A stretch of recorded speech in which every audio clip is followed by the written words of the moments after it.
Hello everyone, I am Sisakisi with our group member Anju Shrestha, Sunita Sai, Bismita Shrestha and Jia Group. And our topic on poster presentation is poverty and microfinance, and our soft topic is impact of microfinance on reduction of poverty. Now I would like to start our presentation through the introduction.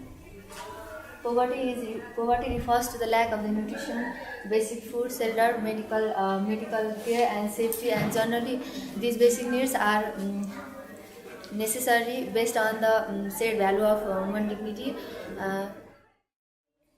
However, what is necessary to one person is not necessary for another. Needs may be related with the past experience and social definition.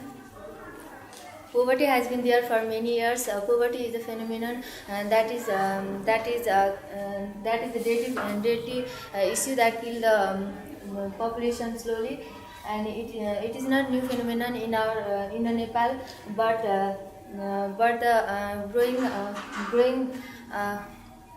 rapid growth of poverty line is being a growing concern for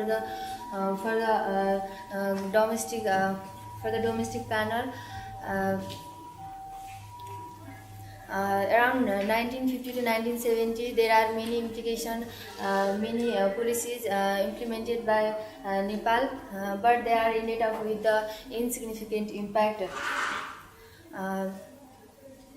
Through the official data of 2010 to 11, 25% of Nepali people are living under the poverty line. The poverty line is derived at annual per capita earning is $225, and the monetary poverty line in local price is an average 19,261 per person per year. The proportion of Nepali people living poverty around 31.1%, and this is the significant decline by 50% from a high at 65 per 3 years ago, and our as you all know that developing countries like Nepal are living under the poverty line. So our main aim is to find the cause of poverty and how to reduce it, and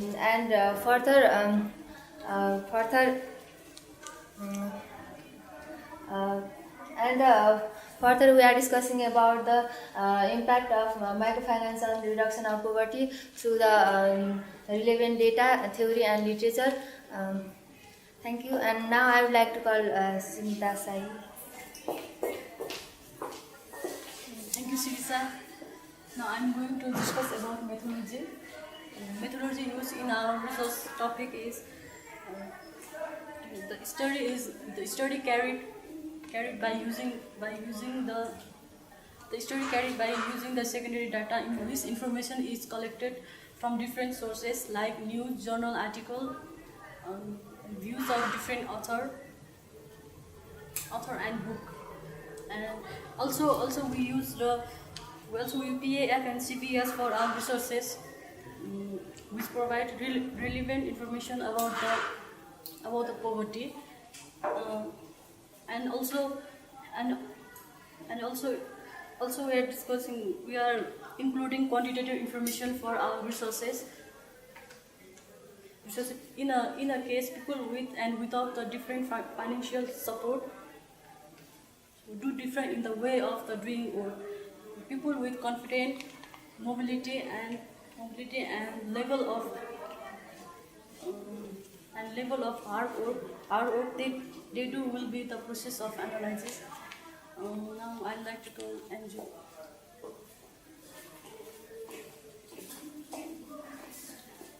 Thank you, Sunita. I am here for explaining about the literature review. For the literature review of our research, we have gone through many major findings conducted by well-known economists, mainly about poverty and its reduction with the implication of microfinance. As introduced in the introduction part about the poverty, according to the World Bank Organization, poverty is mainly measured poverty is mainly measured on the basis of the income earned. People having lower income, people having lower income below minimum level are said to be poverty line, which are said to be in the poverty. Um, in 2006, for the reduction of poverty, Professor Muhammad Yunus of Bangladesh came up with the concept of microfinance, who was the first person and won the Nobel Peace Prize for the concept of microfinance.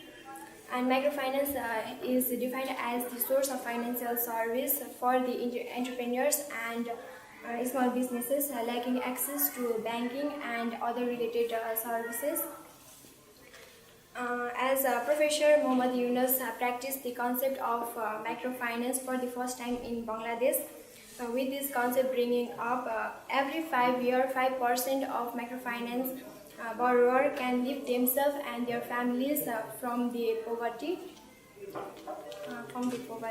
It results that the microfinance has the positive impact on the income generation, but it have more impact on the social development. In the context of the Nepal, there was an informal financial market in the existence for the generation, but the first initiation of formal financial market began in 1956, according to the data of Sharma and Nepal, 1997, and according to the data of NRV, 1994, before the beginning of Earth Plan period in 1991-92. The formal financial source covers 1/5 of its portion, but that of the informal financial source covers 4/5 of its portion. These findings indicates that there is a great chance of emergence of microfinance in the country. In this way, I like to call this research. Now I'm going to discuss about results and discussion from our research. Based on the theories and methodology, we have come up with 3 distinct benefits of introducing microfinancing in the reduction of poverty. First one is increase in livelihoods. Having access to the microfinance services such as microcredits and small loans, it leads to enhancement of quality of life of their clients and increase their self-confidence and help them to diversify their livelihoods strategy to earn more income. In this way, they can reduce the poverty. And the second one is women empowerment. In the women empowerment program in Nepal, found that 68% of its members were making decision on buying and selling property, sending their daughters to schools and discussing their planning. In the past, husbands used to do that, but because of microfinance programs, women are more confident, self-esteem, and has increased decision-making power than women outside of the programs. And the third one benefit is job creation. Microfinance institution loans are used for agriculture production, trading, processes, and transport, resulting in increase in the use of agriculture inputs and outputs. And the farm increased by 19.5% after the involvement of microfinance institution. Thus, this leads to enhanced employment opportunity in this sector for those who are poor and who are less illiterate. From the bar graph, we can see that more than 80% of poverty is reduced with the help of both of microfinancial institutions. So our main result is that microfinance is a very important tool to reduce the poverty. Now I would like to call Jiagu for conclusion. Thank you, Bismika, and good morning, everyone. I will do the conclusion for our poster presentation.